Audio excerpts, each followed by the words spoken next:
the first time in 20 years, the province's total property assessment value has gone down. This year, the decreases are a bit greater, and both single-family dwellings and stratas are moving in the same way this year. So is this good or bad? Depends who you're asking. I think if you're a homeowner, you might be a little bit discouraged because, technically you can look at that and say, well, my net worth is lower.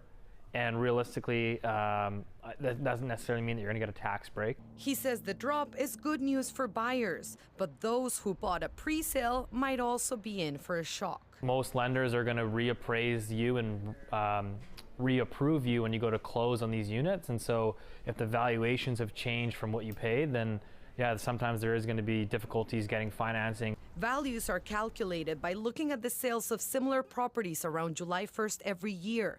Property characteristics, land size, and location also play a role. West Vancouver saw the biggest drop in single-family home values at 15.9%, followed by Richmond with a 12.9% drop, then Vancouver down 12.1%.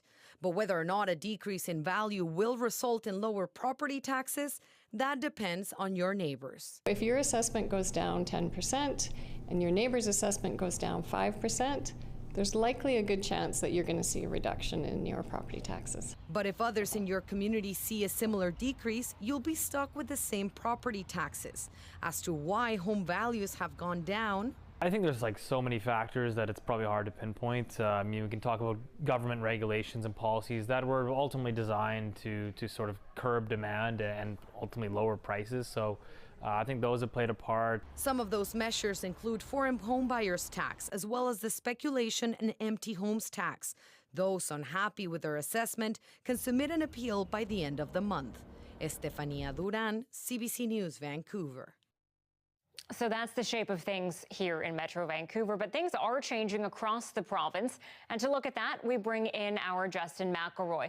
So Justin, where are some of the noticeable drops and increases elsewhere? Yeah, Anita, we talked a lot about the drops that happened in Metro Vancouver, but once you get out of that area, it's a bit of a different picture. You look at the major population centers in the rest of British Columbia, and things were pretty stable. Some places a little bit down, some places a little bit up, but take a look right there. Kamloops up 6.5%, Prince George 5%, Victoria just over 1%, Kelowna a drop of about 1%, pretty stable. And there were also places that had huge increases, including Kitimat at 36%, Queen Charlotte at 24%, Terrace at 20%, Kitimat and Terrace, probably because of the $40 billion LNG project that's currently under construction. So you can always look at the biggest city and take one story away, but depending on where you are in the province, it might be a slightly more optimistic take if you're a homeowner.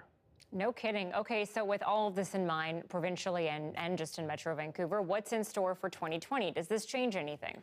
Yeah, and that's a more difficult question to answer. The Minister of Housing for British Columbia, Selena Robinson, certainly applauded the news today, saying in a statement that it was a positive sign of the government's efforts to make housing more affordable for more British Columbians. Of course, they put in a bunch of different taxes and regulations on housing over the past 2 years, and 2019 was the first year that took full effect. As for what the market holds next year, or this year, I should say, we've talked to a number of people over the past few weeks, and they say it's hard to really predict at this point because there's no new government policies coming on board that we know of at this point.